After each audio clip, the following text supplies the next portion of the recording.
കർത്താവിൻ്റെ നല്ല വചനം നമ്മൾ ശ്രദ്ധിക്കുമ്പോൾ എഫെസ്യരുടെ ലേഖനം 2-ാം അധ്യായം 10-ാം വാക്യം, എഫെഷ്യൻസ് ചാപ്റ്റർ 2 വേഴ്സ് നമ്പർ 10 വചനം ഇങ്ങനെ പറയുന്നു: for we are God's masterpiece, he has created us anew in Christ Jesus, so we can do the good things he planned for us long ago. ഞാൻ അവൻ്റെ കൈപ്പണിയാകുകയായി സൽപ്രവൃത്തിക്കായിട്ട് ക്രിസ്തുയേശുവിൽ സൃഷ്ടിക്കപ്പെട്ടവരാകുന്നു. നാം ചെയ്തു പോരേണ്ടതിന് ദൈവം അവ മുന്നൊരുക്കിയിരിക്കുന്നു. ആമേൻ, സ്തോത്രം. കർത്താവിൻ്റെ വചനം അവിടെ എഫെസ്യരുടെ ലേഖനം 2-ാം അധ്യായം 10-ാം വാക്യം തുടങ്ങുന്നത് ഇങ്ങനെയാ: നാം അവൻ്റെ കൈപ്പണിയല്ലയോ. ഹല്ലേലൂയ. നാം അവൻ്റെ കൈപ്പണി, അല്ലെങ്കിൽ we are his masterpiece, we are God's masterpiece. അവൻ്റെ ഏറ്റവും അത്ഭുതകരമായ ഒരു പണിയാണ് മാസ്റ്റർ പീസ് എന്ന് പറയുമ്പോൾ. ഒരു ആർട്ടിസ്റ്റ് അല്ലെങ്കിൽ ഒരു കലാകാരൻ ഉണ്ടാക്കുന്ന ഒരു മാസ്റ്റർ പീസ്, ആ കലാകാരൻ ഉണ്ടാക്കുന്ന ഒരു മാസ്റ്റർ പീസ് ഒരു കലാകാരൻ്റെ ജീവിതത്തിനകത്ത് മിക്കപ്പോഴും ഒരിക്കൽ മാത്രമേ ഉണ്ടാകത്തുള്ളൂ. ഒരുപാട് മാസ്റ്റർ പീസസ് ഒന്നും ഉണ്ടാക്കത്തില്ല. ഏതെങ്കിലും ഒരു മാസ്റ്റർ പീസ് ഉണ്ടാക്കും. നമ്മൾ ഫോർ എക്സാമ്പിൾ ബെത്തോവൻ്റെ പാട്ട്, ബെത്തോവനെ കുറിച്ച് നമ്മൾ വായിക്കുമ്പോൾ ബെത്തോവൻ കണ്ണ് കാണാത്ത ഒരു പാട്ടുകാരനായിരുന്നു. പക്ഷേ പാട്ടുകൾ കമ്പോസ് ചെയ്തു, മ്യൂസിക് കമ്പോസ് ചെയ്തു. കാഴ്ചയില്ലാത്തടത്ത് അത്ഭുതകരമായ മ്യൂസിക് പീസസ് കമ്പോസ് ചെയ്തു. ഇങ്ങനെ അല്ലെങ്കിൽ ഒരു എന്തെങ്കിലും ഒരു ആർട്ടിസ്റ്റിനെ എടുക്കുക, ഒരു പെയിൻറ്റിങ് എടുക്കുവാണെങ്കിൽ ആ വ്യക്തിയുടെ ജീവിതത്തിനകത്ത് ഫോർ എക്സാമ്പിൾ മൊനാലിസ, ഇങ്ങനെയൊക്കെ പെയിൻറ്റിങ്സ് അല്ലെങ്കിൽ എന്തെങ്കിലും ഒരു മ്യൂസിക് അല്ലെങ്കിൽ ഒരു എന്തെങ്കിലും ഒരു സ്റ്റാച്യു അല്ലെങ്കിൽ രൂപങ്ങൾ ഇങ്ങനെയൊക്കെ ഉണ്ടാക്കുന്നവർ എപ്പോഴും അങ്ങനെ ഉണ്ടാക്കത്തില്ല. പക്ഷേ ഒരു റെയറായിട്ടുള്ള ഒരു പീസ്, അതിനെ അത്ഭുതകരമായി, ഇറ്റ് ഈസ് യുണീക്ക്. ഹല്ലേലൂയ. തിരുവചനം എന്നെക്കുറിച്ചും നിങ്ങളെക്കുറിച്ചും പറയുന്നു, നമ്മൾ ദൈവത്തിൻ്റെ കൈപ്പണിയാണ്. ദൈവം അത്ഭുതകരമായി സൃഷ്ടിച്ചിരിക്കുന്നതാ. ഹല്ലേലൂയ. ഒരു കുറവുമില്ലാതെ, ഒരു കേടുമില്ലാതെ അതിശയമായി നമ്മളെ സൃഷ്ടിച്ചിരിക്കുന്ന ഒരു മാസ്റ്റർ പീസിനെ നോക്കിക്ക്, ഒരു ഭയങ്കര യുണീക്കായിട്ട് അല്ലെങ്കിൽ അത്ഭുതകരമായിട്ട് ഉണ്ടാക്കിയിരിക്കുന്ന ഒരു മാസ്റ്റർ പീസിനെ എന്ത് ചെയ്യും? ആ കലാകാരൻ എന്ത് ചെയ്യും? ആർട്ടിസ്റ്റ് എന്ത് ചെയ്യും? അതിനെ എല്ലാവരുടെയും മുമ്പിൽ കാഴ്ചയ്ക്ക് വെക്കും. നമ്മൾ മാസ്റ്റർ പീസ് അല്ലെങ്കിൽ ഒരു ആർട്ടിസ്റ്റിൻ്റെ ഒരു അത്ഭുതകരമായി ഉണ്ടാക്കിയത് എല്ലാവർക്കും കാണാൻ വേണ്ടി എവിടെയെങ്കിലും എക്സിബിഷന് വെക്കും, അല്ലേ? ഭയങ്കര വില കൂടിയ ഒരു സാധനമായിരിക്കും അത്, എന്തെങ്കിലും ഒരു കാര്യമായിരിക്കും അത് ഏറ്റവും വില കൂടിയത്. അതിന് ചുറ്റിനും പോലീസ് പ്രൊട്ടക്ഷനുണ്ട്. അതിനെ ഭയങ്കര നല്ല ഭംഗിയോടെ എവിടെയെങ്കിലും കാഴ്ചയ്ക്ക് വെക്കും. മറ്റുള്ളവർ വന്ന് ഇതിൻ്റെ ഭംഗി കണ്ടിട്ട് ഇതിനെ ആസ്വദിക്കും. ഹല്ലേലൂയ. ഈ മാസ്റ്റർ പീസിനെ നോക്കിക്കഴിഞ്ഞാൽ ഇതിന് ഒരുപാട് സാധ്യതകളുണ്ട്. സ്തോത്രം. ഒരുപാട് സാധ്യതകൾ. ഇന്ന് നമ്മളെക്കുറിച്ചും ഇങ്ങനെ തന്നെയാണ് വചനം പറയുന്നത്. എൻ്റെ അകത്ത് ഒരുപാട് സാധ്യതകളുണ്ട്. എന്നെ ഉണ്ടാക്കിയിരിക്കുന്നത് വേറൊരു വ്യക്തിയെ ഉണ്ടാക്കിയിരിക്കുന്നത് പോലല്ല. ഞാനൊരു യുണീക്കായിട്ടുള്ളൊരു വ്യക്തിയാണ്. ഇന്ന് ശബ്ദമുയർത്തി പറയണം, I am God's masterpiece. ഞാൻ ദൈവത്തിൻ്റെ കൈപ്പണിയാണ്. എന്നെ അത്ഭുതകരമായി സൃഷ്ടിച്ചിരിക്കുന്നതാ. ഹല്ലേലൂയ. എൻ്റെ അകത്തെ സാധ്യതകൾ ഭയങ്കരമാണ്. ഹല്ലേലൂയ. എൻ്റെ അകത്ത് ദൈവത്തിൻ്റെ എല്ലാ സാധ്യതകളും എൻ്റെ അകത്തിട്ടിട്ടുണ്ട്. ഇന്ന് വിശ്വസിക്കണം, സ്വർഗത്തിൻ്റെ സകല സാധ്യതകളും എൻ്റെ അകത്തുണ്ട്. ഹല്ലേലൂയ. എന്നെ ദൈവം ഒരു അത്ഭുതകരമായ ഒരു മാസ്റ്റർ പീസ് ആക്കിയിരിക്കുമ്പം എന്നെ മറ്റുള്ളവരുടെ മുമ്പിൽ ഉയർത്തിപ്പിടിക്കുക കർത്താവ് ചെയ്യുന്ന. സ്തോത്രം. മറ്റുള്ളവർ എന്നെ നോക്കിയിട്ട് പറയും, നീ ഒരു അത്ഭുതമാ, നീ ഒരു അതിശയമാ. ഹല്ലേലൂയ. നിൻ്റെ ജീവിതം എത്ര ധന്യമാ, നമ്മളെ നോക്കിയിട്ട് പറയും. ഇന്ന് അങ്ങനെ പറയുന്നില്ലയോ? ഇന്ന് ഈ വചനം ഏറ്റെടുത്തിട്ട് പറയണം, ഞാൻ ദൈവത്തിൻ്റെ കൈപ്പണിയാ. ദൈവത്തിൻ്റെ കൈപ്പണി ഏറ്റവും ഭംഗിയേറിയതാ. ഹല്ലേലൂയ. ഇന്ന് മറ്റുള്ളവർ നോക്കിയിട്ട് പറയുന്നില്ലേ നിൻ്റെ ജീവിതം എത്ര അതിശയമാണെന്ന്? ഇന്ന് കർത്താവിനോട് പറയണം, കർത്താവേ, ഞാൻ കർത്താവിൻ്റെ കൈപ്പണി ആയതുകൊണ്ട് മറ്റുള്ളവർ എന്നെ നോക്കിയിട്ട് എൻ്റെ ജീവിതം ഒരു അത്ഭുതം, ഒരു അതിശയം, മറ്റുള്ളവർക്ക് കൊതിക്കുന്ന എൻ്റെ ജീവിതം കണ്ടിട്ട് എന്ന് പറയാൻ ഇടയാവണം. ഹല്ലേലൂയ. കർത്താവിൻ്റെ വചനം അപ്പം ഒരു മാസ്റ്റർ പീസിനെ അതുപോലെ നമ്മൾ നോക്കിക്കഴിഞ്ഞാൽ നമ്മൾ ചൈനീസ് ഫാക്ടറീസിലൊക്കെ ഉണ്ടാക്കുന്ന സാധനങ്ങൾ എല്ലാം ഒരെണ്ണം വേറെ ഒരെണ്ണത്തിനെ പോലെ സെയിം ആയിരിക്കും, അല്ലേ? ഒരു വ്യത്യാസവുമില്ല. നമ്മൾ ഫാക്ടറി മെയ്ഡ് പ്രോഡക്ട്സ് നമ്മൾ നോക്കിയാൽ, നമ്മൾ ഉടുപ്പ്, നമ്മൾ തുണികൾ മേടിക്കാൻ പോയാൽ ഫാക്ടറിയിൽ ഉണ്ടാക്കിയ തുണികളെല്ലാം ഒരെണ്ണം മറ്റേതിനെ പോലെ അതിൻ്റെ പ്രിൻ്റ് മാറത്തില്ല, അതിൻ്റെ സൈസ് മാറത്തില്ല, എല്ലാം ഒരേപോലെ ഒരു അച്ചിലിട്ടത് എന്ന് പോലെ നമ്മൾ പറയും. പക്ഷേ ഒരു മാസ്റ്റർ പീസ് ആണെങ്കിലോ അതിന് ഹല്ലേലൂയ ആ ഉണ്ടാക്കിയവൻ്റെ ശില്പിയുടെ കയ്യിൽ ഉള്ള എല്ലാ വിരലടയാളങ്ങളും, ആ ശില്പി മെനഞ്ഞെടുത്തതിൻ്റെ സ്നേഹവും, ആ ശില്പി വ്യത്യസ്തമായി ഉണ്ടാക്കിയെടുത്തതിൻ്റെ സകലതും ആ ഉണ്ടാക്കിയ സൃഷ്ടിക്കകത്ത് കാണും. ഹല്ലേലൂയ. അതുമാത്രമല്ല, ഒരേപോലെ ആയിരിക്കത്തില്ല.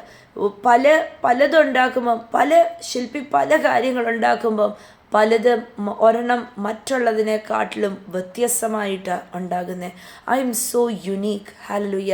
നമ്മൾ മനസ്സിലാകുന്നുണ്ടോ? നമ്മൾ ഈ വചനം ചിന്തിക്കുമ്പോൾ നമ്മൾ മനസ്സിലാക്കണം, ഞാൻ മറ്റുള്ളവരെക്കാട്ടിലും വ്യത്യാസമാണ്. ലോകത്തിനെ വിളിച്ചിരിക്കുന്നത് പോലെ അല്ല എന്നെ വിളിച്ചിരിക്കുന്നത്. എൻ്റെ ചുറ്റിനുമുള്ള ആൾക്കാരെ കാണുന്നത് പോലെ അല്ല ദൈവം എന്നെ കാണുന്നത്. എന്നെ ദൈവം വ്യത്യസ്തമായ കാണുന്നത്. എൻ്റെ അകത്ത് എല്ലാ സാധ്യതകളുമുണ്ട്. എൻ്റെ അകത്തുള്ള കുറവുകളും, എൻ്റെ അകത്തുള്ള ക്ഷീണങ്ങളും, എൻ്റെ അകത്തുള്ള ബലഹീനതകളും, എൻ്റെ അകത്തുള്ള എല്ലാ കാര്യങ്ങളും എൻ്റെ ദൈവത്തിനറിയാം. അതിനെയെല്ലാം എൻ്റെ ദൈവത്തിന് നല്ലതാക്കാൻ അറിയാം. എൻ്റെ അകത്ത് കിടക്കുന്ന ക്ഷീണങ്ങളും കഷ്ടങ്ങളും, എൻ്റെ അകത്ത് കിടക്കുന്ന പ്രയാസങ്ങളും പ്രതികൂലങ്ങളും, എൻ്റെ അകത്ത് കിടക്കുന്ന നിരാശകളും സങ്കടങ്ങളും സകലതും ഹല്ലേലൂയ എന്നെ നിർമ്മിച്ച കർത്താവിന് എല്ലാത്തിനെയും ഏറ്റവും ഭംഗിയാക്കാൻ അറിയാം.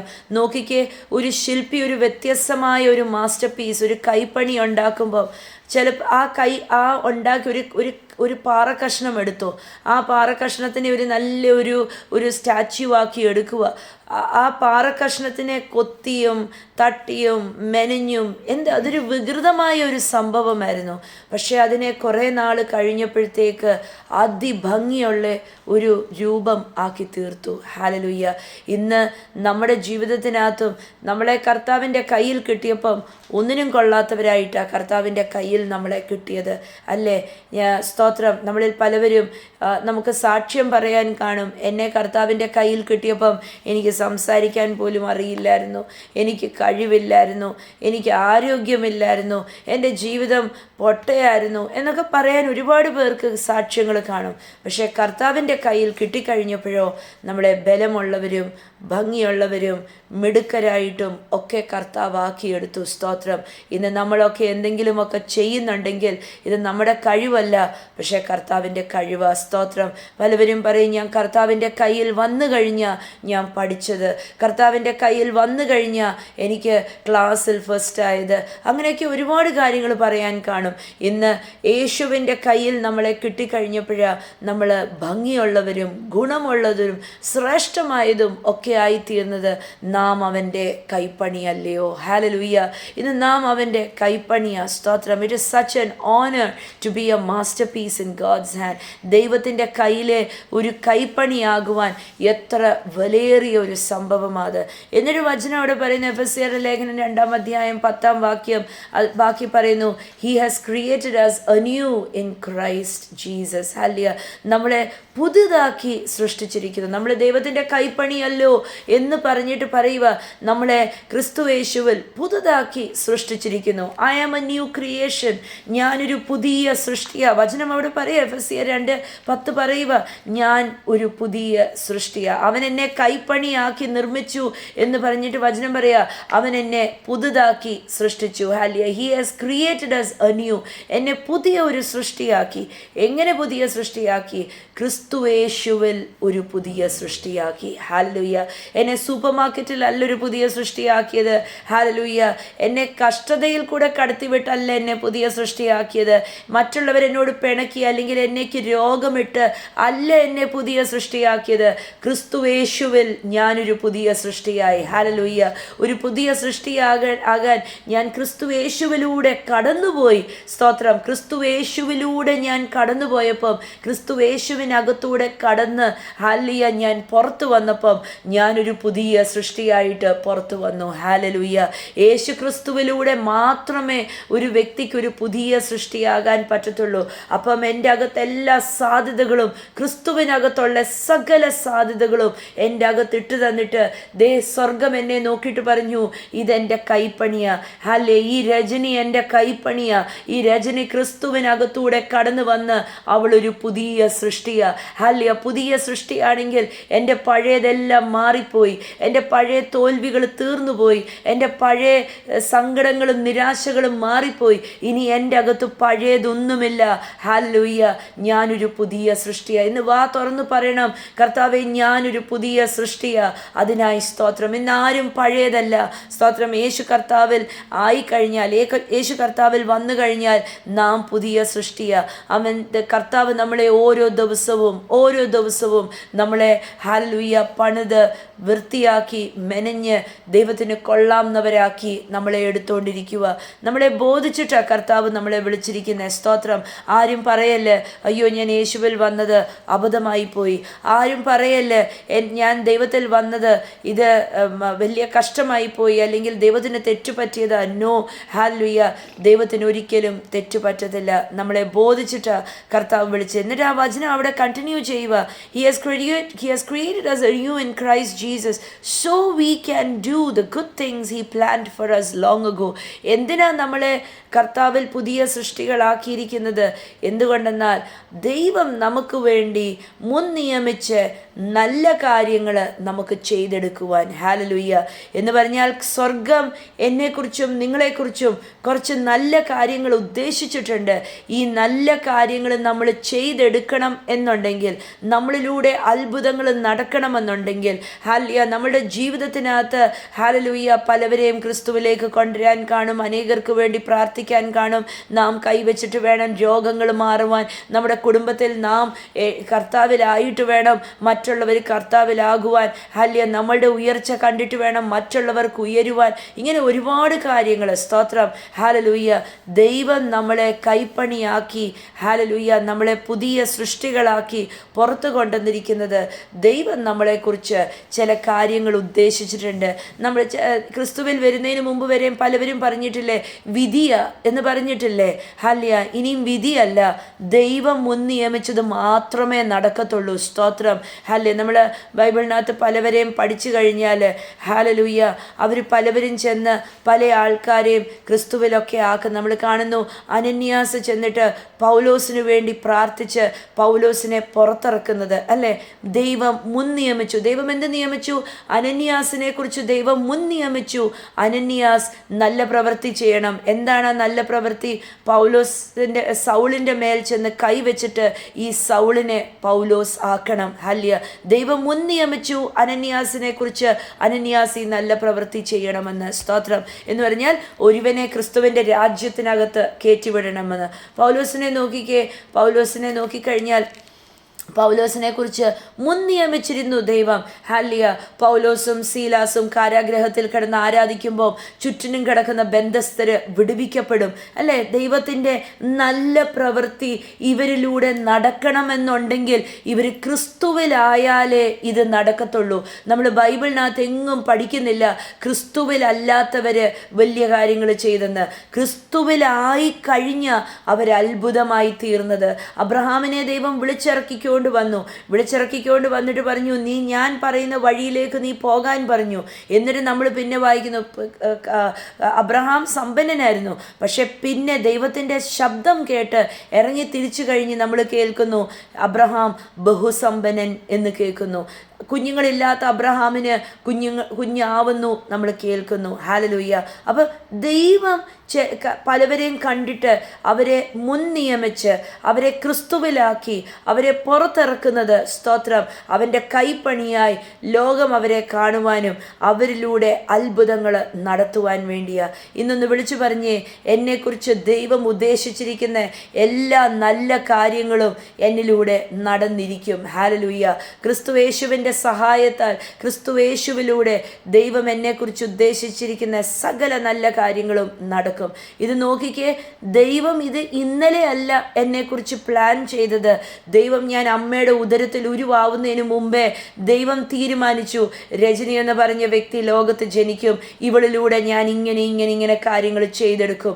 ഇന്ന് നമ്മളെ ഓരോരുത്തരെ കുറിച്ചും ദൈവത്തിന് ഇങ്ങനെ പദ്ധതിയുണ്ട്. ഇന്ന് ഈ വചനം കേൾക്കുന്ന ഓരോരുത്തരെ കുറിച്ചും ദൈവത്തിന് ഇങ്ങനെ പദ്ധതിയുണ്ട്. ഇന്ന് സ്വന്തമായിട്ട് പറയണം, ഹല്ലേലൂയ, ഞാൻ ദൈവത്തിൻ്റെ കയ്യിലെ ഒരു മാസ്റ്റർ പീസാണ്, ഒരു കൈപ്പണിയാണ്, അത്ഭുതകരമായ കൈപ്പണിയാ. ദൈവം എന്നെ ഹല്ലേലൂയ ക്രിസ്തുയേശുവിലൂടെ വിളിച്ചിരിക്കുന്നത്, ദൈവം എന്നെക്കുറിച്ച് മുൻ നിയമിച്ചിരിക്കുന്ന നല്ല പ്രവൃത്തികൾ ചെയ്യാൻ വേണ്ടിയാ. ദൈവം മുൻ നിയമിച്ചു. ഹല്ലേലൂയ. ഒരു വ്യക്തിയുടെ ജീവിതത്തിനകത്ത് ഫോർ എക്സാമ്പിൾ ദൈവം മുന്നമേ നിയമിച്ചു. ഒരു ഉദാഹരണം എടുക്കാൻ, ഞങ്ങളുടെ വീട്ടിലെ ഉദാഹരണം എടുക്കാമെങ്കിൽ എൻ്റെ അപ്പയും അമ്മയും ക്രിസ്തുവിലാകണം. കർത്താവ് മുൻ നിയമിച്ചു. ഇവർ ക്രിസ്തുവിലായി കഴിഞ്ഞാൽ പുറകെ ഞങ്ങളൊക്കെ ക്രിസ്തുവിലാകുമെന്ന്. ഹല്ലേലൂയ. ദൈവത്തിൻ്റെ പദ്ധതിയായത്. അപ്പം ദൈവം മുൻ നിയമിച്ചതാ. ചില കാര്യങ്ങൾ എല്ലാം ദൈവം മുൻ നിയമിച്ച അനുസരിച്ചേ നടക്കത്തുള്ളൂ. ദൈവം മുൻ നിയമിച്ചു നമ്മളൊരു സ്ഥലത്ത് ജോലി ചെയ്യണം. ആ ജോലി ചെയ്യുന്ന സ്ഥലത്ത് ദൈവം മുന്നമേ തീരുമാനിച്ചു, ഇന്ന വ്യക്തികൾക്ക് വേണ്ടി നമ്മൾ പ്രാർത്ഥിക്കും, നമ്മൾ അവരെ ക്രിസ്തുവിലേക്ക് നയിക്കും, അവർ ദൈവരാജ്യത്തിനകത്ത് കയറും. ഹല്ലേലൂയ. ദൈവം മുൻ നിയമിച്ചത് പ്രകാരം മാത്രമേ സകലതും നടക്കത്തുള്ളൂ. എന്നിട്ട് ആ സകലതും നടക്കുന്നതെന്ന് വിളിച്ചു പറയണം, എൻ്റെ ജീവിതത്തിൽ നടക്കുന്ന സകലതും നല്ലത് മാത്രമേ ഉള്ളൂ. ഹല്ലേലൂയ. എൻ്റെ ജീവിതത്തിൽ നടക്കുന്ന സകലതും നല്ലത് മാത്രമേ ഉള്ളൂ. കർത്താവ് മുൻ നിയമിച്ചത് ഏറ്റവും അത്ഭുതകരമാണ്. ഹല്ലേലൂയ. ഇന്ന് മറക്കല്ല്, ഇന്ന് ആരെങ്കിലും സ്വന്തമായി ജീവിതത്തിനകത്ത് ഏതെങ്കിലും ഒരു ബുദ്ധിമുട്ടുള്ള ഘട്ടത്തിലൂടെ കടന്നു പോവുകയാണെങ്കിൽ അവിടെ നിരാശപ്പെട്ട് അവിടെ വട്ടം കറങ്ങല്ല്. അവിടെ വിളിച്ചു പറയണം, ഞാൻ ദൈവത്തിൻ്റെ കൈപ്പണിയാ. ദൈവം എൻ്റെ ജീവിതത്തിൽ നല്ലത് മാത്രമേ ചെയ്യത്തുള്ളൂ. എൻ്റെ ജീവിതത്തിലൂടെ ചെയ്യാൻ ഉദ്ദേശിച്ചിരിക്കുന്ന നല്ല കാര്യങ്ങൾ ദൈവം എന്നിലൂടെ അത് ചെയ്തെടുക്കും. ലോകം എന്നെ നോക്കിയിട്ട് പറയും, നീ ഒരു അതിശയമാ, നീ ഒരു അത്ഭുതമാ. ഹല്ലേലൂയ. നമ്മളെ നിരാശപ്പെടാനല്ല വിളിച്ചിരിക്കുന്നത്. വചനത്തിന് ഭയങ്കര ശക്തിയാണ്. വചനം പാറയെ തകർക്കുന്നതും തീ കത്തിക്കുന്നതും എല്ലിനകത്തൂടെയും മാംസത്തിനകത്തൂടെയും തലമുറകൾക്കകത്തൂടെയും കയറി പ്രവർത്തിക്കുന്നത് ദൈവത്തിൻ്റെ വചനം. ഹല്ലേലൂയ. ഇന്ന് നിരാശപ്പെട്ടിരിക്കുന്നവര്, ജീവിതം ഒരു തോൽവിയായി പോയല്ലോ എന്നൊക്കെ പറഞ്ഞ് ചിന്തിച്ചിരിക്കുന്നവർ പറയണം, അല്ല, എൻ്റെ ജീവിതം ഒരു തോൽവിയല്ല, ഞാനൊരു പരാജയമല്ല, ഞാനൊരു ജയമാ. ദൈവം എന്നെ ഉണ്ടാക്കിയിരിക്കുന്നത് നല്ലൊരു കൈപ്പണിയായിട്ട്, അവൻ്റെ കയ്യിലെ ഒരു അത്ഭുതകരമായ, ഒരു യുണീക്കായിട്ടുള്ള, പ്രൈസ്ലെസ് ആയിട്ടുള്ള, പ്രഷ്യസ് ആയിട്ടുള്ള ഒരു കൈപ്പണിയായിട്ട് എന്നെ ഉണ്ടാക്കിയിരിക്കുന്നത്. എൻ്റെ ദൈവം എന്നെ നിർമ്മിച്ചപ്പം ദൈവത്തിൻ്റെ വിരലിൻ്റെ അടയാളങ്ങൾ, ദൈവത്തിൻ്റെ ജീവൻ്റെ ശ്വാസം, ദൈവത്തിൻ്റെ കണ്ണിൻ്റെ നോട്ടം ഒക്കെ എൻ്റെ മേൽ വന്നു. അതാ 139 സങ്കീർത്തനം പറയുന്നത്, എന്നെ അത്ഭുതകരമായി മെനഞ്ഞിരിക്കുന്നു. അമ്മയുടെ ഉദരത്തിലെ ഇരുട്ടിനകത്ത് ഞാൻ പിണ്ടാകാരമായി കിടന്നപ്പോൾ, ഞാനൊരു വെറും മാംസ കഷ്ണമായി കിടന്നപ്പോൾ ദൈവം എന്നെ അത്ഭുതകരമായി നിർമ്മിച്ചു. ദൈവം എന്നെ എത്ര ഭംഗിയായിട്ട് നിർമ്മിച്ചു. ഇന്ന് നമ്മളുടെയൊക്കെ ശരീരങ്ങളെ തൊട്ടിട്ട് പറയണം, കർത്താവേ, നീ എന്നെ ഇത്ര അത്ഭുതകരമായി സൃഷ്ടിച്ചതിനായി സ്തോത്രം. എന്നാരെങ്കിലുമൊക്കെ ജീവിതത്തിനകത്ത് ജീവിതം അങ്ങ് എടുത്തേക്കാം, വേണ്ട, അല്ലെങ്കിൽ കർത്താവിനോട് പറഞ്ഞോ, എന്തിനാ കർത്താവേ ഇങ്ങനെയൊക്കെ എന്നെ ഇട്ടിരിക്കുന്നത്, എന്നെ അങ്ങ് എടുത്തു എന്നൊക്കെ പറഞ്ഞവരുണ്ടോ? ഇന്ന് അതിനെ തിരുത്തി പറയണം. എന്നിട്ട് പറയണം, കർത്താവേ സോറി, അന്ന് അങ്ങനെ പറഞ്ഞതിന് എന്നോട് ക്ഷമിക്കണം. ഞാൻ ഇന്ന് തിരിച്ചറിയുന്നത് എന്നെ എത്ര അത്ഭുതകരമായ അങ്ങ് നിർമ്മിച്ചിരിക്കുന്നതെന്ന്, എന്നെ എത്ര അത്ഭുതകരമായ അങ്ങ് എന്നെ സൃഷ്ടിച്ചിരിക്കുന്നത്. നന്ദി കർത്താവേ. ഹല്ലേലൂയ. ചിലപ്പോൾ എവിടെയെങ്കിലുമൊക്കെ ഒരു ചെറിയ ഒരു കോട്ടം കാണും, പക്ഷേ ആ കോട്ടത്തിനകത്തൂടെയും ദൈവത്തിന് നമ്മളെ അത്ഭുതകരമാക്കി തീർക്കാൻ പറ്റും. ഹല്ലേലൂയ. എവിടെയെങ്കിലുമൊക്കെ ഒരു അപാകത നമ്മൾ കണ്ടുപിടിക്കും, ലോകം കണ്ടുപിടിക്കും, പക്ഷെ സാരമില്ലെന്നേ, ദൈവത്തിന് ആ അപാകതയെ പോലും ഏറ്റവും അത്ഭുതകരം ആക്കി തീർക്കാൻ പറ്റും. ദൈവത്തിൻ്റെ കണ്ണിലൂടെ നോക്കുമ്പോൾ നമ്മൾ വിലയേറിയതാ. നമ്മുടെ അപാകത ദൈവം കാണുന്നില്ല. ദൈവത്തിൻ്റെ കണ്ണിലൂടെ ദൈവം നമ്മളെ നോക്കുമ്പം we are so precious. Hallelujah. നമ്മൾ എത്ര വിലയേറിയതാ. വില മതിക്കാൻ പറ്റാത്ത വണ്ണം അത്ഭുതകരമായ സൃഷ്ടിയാ നിങ്ങളും ഞാനും. ഹല്ലേലൂയ. ഇന്ന് നമ്മളിൽ ഒരു കുറവുമില്ല. യേശു കർത്താവിൻ്റെ കണ്ണിലൂടെ എന്നെയും നിങ്ങളെ നോക്കുമ്പം നമ്മളിൽ ഒരു കുറവുമില്ല. സ്തോത്രം. ദൈവം നമ്മളെ നോക്കിയിട്ട് പറയുക, ഓ എത്ര അത്ഭുതകരമായ ഞാൻ ഉണ്ടാക്കിയിരിക്കുന്നത്. സ്തോത്രം. ഹല്ലേലൂയ. ഇത്ര അതിശയമായിട്ടാണ് നമ്മളെ ഉണ്ടാക്കിയിരിക്കുന്നത്. എന്തിനാണെന്നറിയോ? മറന്നു പോവല്ലേ, എന്നെ നിങ്ങളെ ഉണ്ടാക്കിയിരിക്കുന്ന ലോകത്തിൻ്റെ മുമ്പിൽ നമ്മളൊന്ന് ഷൈൻ ചെയ്യാൻ വേണ്ടിയാ. ഹല്ലിയ. നമ്മൾ ലോകത്തിൻ്റെ മുമ്പിൽ പ്രകാശിതരായി തീരുക തന്നെ ചെയ്യും. ലോകത്തിൻ്റെ മുമ്പിൽ നമ്മളെ നോക്കിയിട്ട് മറ്റുള്ളവർ കണ്ണു കൊതിക്കും. എന്നിട്ട് അവർ പറയും, ഇവരുടെ ജീവിതം ഞങ്ങൾക്കും കിട്ടിയിരുന്നെങ്കിൽ. ഹല്ലിയ. നമ്മൾ കടന്നുപോയ കഷ്ടതകളൊന്നും സാരമില്ല. ഹല്ലിയ. ദൈവം നമ്മളെ അത്ഭുതകരമാക്കി തീർക്കും. കർത്താവ് സഹായിക്കട്ടെ. ഇന്ന് വിളിച്ചു പറയണം, ഐ ആം സോ പ്രഷ്യസ്. ഞാൻ എത്ര വിലയേറിയതാ. ദൈവം എന്നെ സ്നേഹിക്കുന്നതിനായി സ്തോത്രം. ഹല്ലേലൂയ. ബ്ലെസ് ചെയ്യുന്നു. നീ വചനം കേൾക്കുന്ന ഓരോരുത്തരെയും കർത്താവ് അനുഗ്രഹിക്കട്ടെ. വില മതിക്കാൻ പറ്റാത്ത വണ്ണം അത്ഭുത സൃഷ്ടിയാ ദൈവത്തിൻ്റെ കണ്ണിലെന്ന് തിരിച്ചറിഞ്ഞ് ആ ജയത്തിൽ ജീവിക്കുവാൻ കർത്താവ് സഹായിക്കട്ടെ. യേശുവിൻ നാമത്തിൽ തന്നെ. ആമേൻ.